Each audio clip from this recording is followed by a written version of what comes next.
Good morning. Merry Christmas. What a blessing it is for Debbie and I to be with you on Christmas morning, our church family. And hopefully you've gathered the kids in because we've got some really fun things that are going to take place this morning. The Ludwick clan have created a book reading for us that's going to be super, as well as a youth message.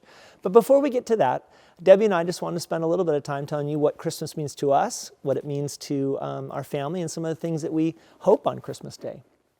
Christmas means to me celebrating the most momentous of all birthdays. It's been a time in our family where we've opened our home and had people that were without family come in, and that makes Christmas an entirely different thing. You know, it is not something that's meant to keep us isolated, but it is meant to be for all people. Remember, it was good tidings of great joy for all people. And so it's fun when thinking back on the years of Christmas, how often we would have someone who was just away from home or not with their parents that year or whatever, and then they'd be in our house, and how it made just everything about that day brighter. Do you remember the year we had a dear friend come over and she napped for 5 hours? Yeah, she came over and just fell asleep and then slept the whole day in our house. We had loud things, kids throwing things over her head and stuff. She just needed a nap. We had Nerf fights happening. So sometimes Christmas is just a good day for a nap. That's basically what you're saying. It is. Yeah. But it's also a special time to remember that this most momentous of all birthdays, it covers every part of life. It covers those that are hurting and those that are rejoicing, those that are lonely, and those that are surrounded by huge families, those that have been diagnosed with something, those that have loved ones serving in the military. Yeah. This birthday changes everything, and that is what we're celebrating on this Christmas morning. Yeah. We're hoping that you'll pause this morning and make sure that you have Jesus above all things. It was something that we did early on with the kids, is always singing happy birthday to Jesus on Christmas morning. And before opening one present, making sure that we honored God through prayer and through just loving Him and making sure that He was the focus. We can get so caught up in all the different things of the day. So hopefully for you, this is that moment where you're pausing and you're putting Jesus above all things. It is a birthday celebration, but it speaks to a greater birth. Christ came into the world to save the world, to redeem us. 33 years after His birth here on this planet, He went to the cross to redeem every last one of us to Himself. And that becomes a birthday in our heart as we become born again from above. So we celebrate the day that God's sovereign hand came and fulfilled everything spoken of Him, but we also celebrate that He came for that very purpose, to bring life for us. And so what we're going to do this morning is we're going to have a reading from the Ludwicks. I want to give a little segue to say this. Their story challenges you and I to always trust the Father's heart above all things. So let's go to that right now.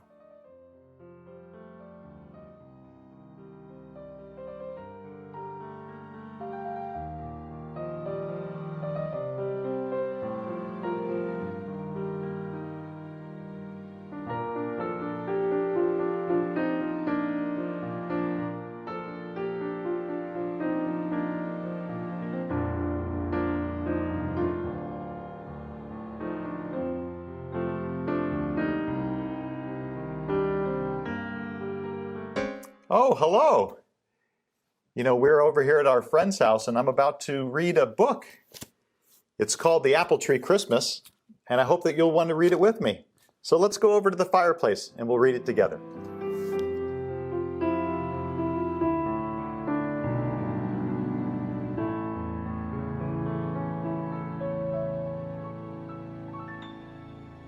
So the Christmas book I'm going to be reading to you is called The Apple Tree Christmas by Trinka Hakes Noble. The Ansterbergs lived in the end of an old barn. Underneath, Mrs. Woolley and her lambs softly moved about. Old Dan bumped in his stall, and Sweet Clover mooed at milking time. On the first floor, Mama cooked on a big black stove, and Papa worked in his wood shop. And above, Katrina and Josie slept in the hayloft. Someday, Papa would build them a real house. But for now, living in the barn with the soft animal sounds and the sweet smell of hay was just right.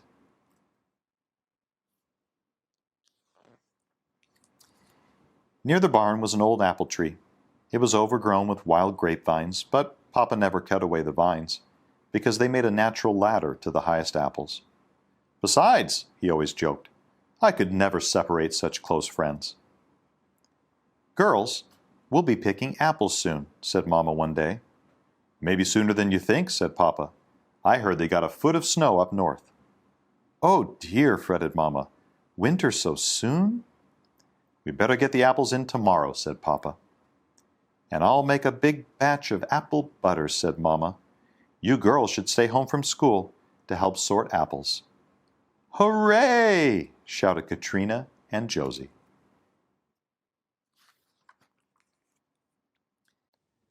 The next morning the ground was white, but even in the snow sorting apples was fun. Some went into a pile for cider and applesauce. Some went into baskets for pies. Small ones were for their lunch pails, and the bruised ones were for old Dan.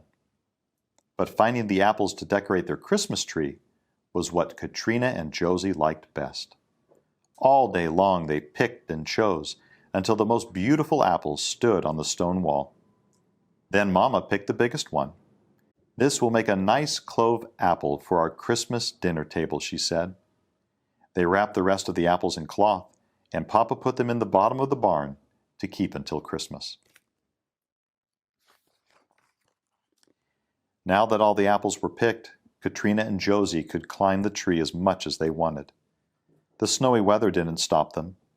Every day after school they would play in its branches. On one side, Papa pulled a thick vine down low enough to make a swing for Josie.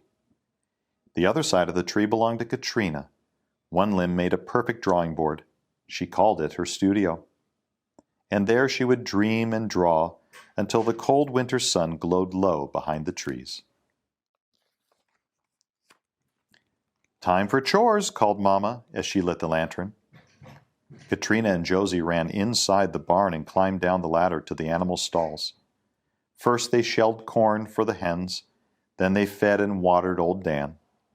They saved Mrs. Woolley and her family until last, so they could stick their cold fingers deep into her wool coat. How warm you are, Mrs. Woolley, said Katrina. Just as warm as the scarf and socks we're knitting for Papa's Christmas presents, right, Katrina? Asked Josie. Shh! He might hear you, scolded Katrina. But Papa didn't hear them. He was busy putting Mrs. Woolley and her family in with old Dan and Sweet Clover. Papa, what are you doing? Asked Katrina. We'll put the stock together tonight so they can keep warm.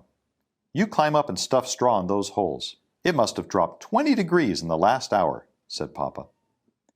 Do you think we're in for a blizzard? Asked Katrina. Wouldn't be a bit surprised. Probably be 40 below by morning. Katrina could feel the north wind blowing through the holes in the barn. Papa spread a thick layer of straw around the animals. Then he watered them again, because by morning their trough would be frozen solid. It was cold upstairs too, but Mama had moved the table close to the stove, and a hot supper of apple fritters and maple syrup soon warmed them up. That night the blizzard hit with full force. The old barn shook, and its beams creaked as if they were in pain. In the loft, Katrina woke with a start. She could hear Papa and Mama talking softly below. Probably be gone by morning, Papa said. So she snuggled closer to Josie and went back to sleep. But the blizzard got worse and lasted for 3 days and nights. On the third night, something strange woke Katrina. The wind was howling, and the beams were screaming, but there was a different sound, one more frightening, like a million sharp knives slashing the roof, cutting the barn, trying to get in. Katrina was so frightened that she started to scream, but Mama and Papa were already there, wrapping them up in quilts.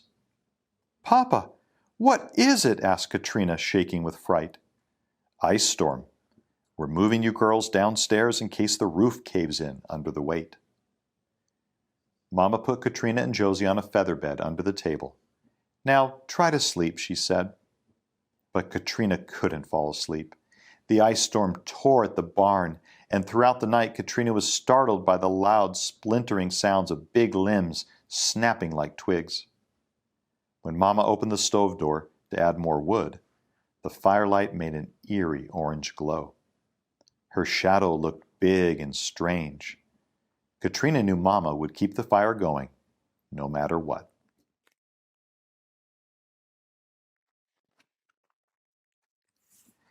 The next morning there was calm. The storm had passed. Katrina was glad until she saw Papa's long face when he came inside. Ice storm took the old apple tree, he said. But surely the vines would hold it together, said Mama. No, it split right down through the middle. I'll chop it up for firewood, said Papa. Katrina ran to the window and knelt down. Through her tears she saw nothing but a heap of snow and ice and dead branches. Every morning Papa brought in another pile of firewood and vines from the apple tree. Mama said they should keep busy knitting Papa's Christmas presents. Josie finished Papa's scarf and made one for Mama too. Katrina worked on Mama's pincushion, but she just couldn't concentrate on knitting Papa's socks while he sawed and hacked away at the apple tree. She had ripped out the heel and started over so many times that she had all but ruined the yarn from Mrs. Woolley. Well, I'll miss the old apple tree, said Mama, but it will keep us warm this long winter. Yes, I'm thankful for the firewood, said Papa. How could he be thankful, thought Katrina. Didn't he know that he was chopping up her studio? Didn't he know that he was ruining her drawing board? Didn't he know that she couldn't draw unless she were in that apple tree? The day before Christmas came, Mama made her clove apple and began baking pies. Papa brought in a fresh pine tree and they decorated it with beautiful apples. But to Katrina, it just didn't feel like Christmas. Even when they went to bed on Christmas Eve, Papa was still sawing away at the apple tree. On Christmas morning, their stockings were filled with oranges, wild hickory nuts, black walnuts, and peppermint sticks. Josie gave Papa and Mama their scarves, and Katrina gave Mama the pincushion. But it still didn't feel like Christmas to Katrina. Then Papa said, "Now, my little ones, turn around and close your eyes. No peeking." First, Katrina heard Papa ask Mama to help him. And then she heard him hammering something to the beam. And then he dragged something across the floor. "All right, you can look now," said Mama. They whirled around. There, hanging from the beam, was Josie's swing, the very same vine swing from the apple tree. Sitting on the swing was a little rag doll that Mama had made. Near the tree was a drawing board made from the very same limb that had been Katrina's studio. On the drawing board were real charcoal paper and 3 sticks of willow charcoal. Katrina softly touched the drawing board. She wanted to say, "How wise and wonderful you are, Papa," and "Thank you, Papa," and "I'll always love you, Papa." But all she could say was, "Oh, Papa." Papa didn't say anything either. He just handed her the 3 sticks of charcoal. Josie began to swing with her doll and Katrina started to draw. Now she could see how beautiful Mama's clove apple looked on the white tablecloth, and how shiny red the apples were on the Christmas tree. Now she could smell the fresh winter pine tree and the warm apple pies. Now it felt like Christmas. Katrina gave her first drawing to Papa. It was a picture of the day when Papa picked the apples and Mama made apple butter, and Katrina and Josie sorted the apples. In the corner, Papa wrote, "This picture was drawn by Katrina Ansterberg on Christmas Day, 1881. And then he hung it in his woodshop, and there it stayed for many long years. The end.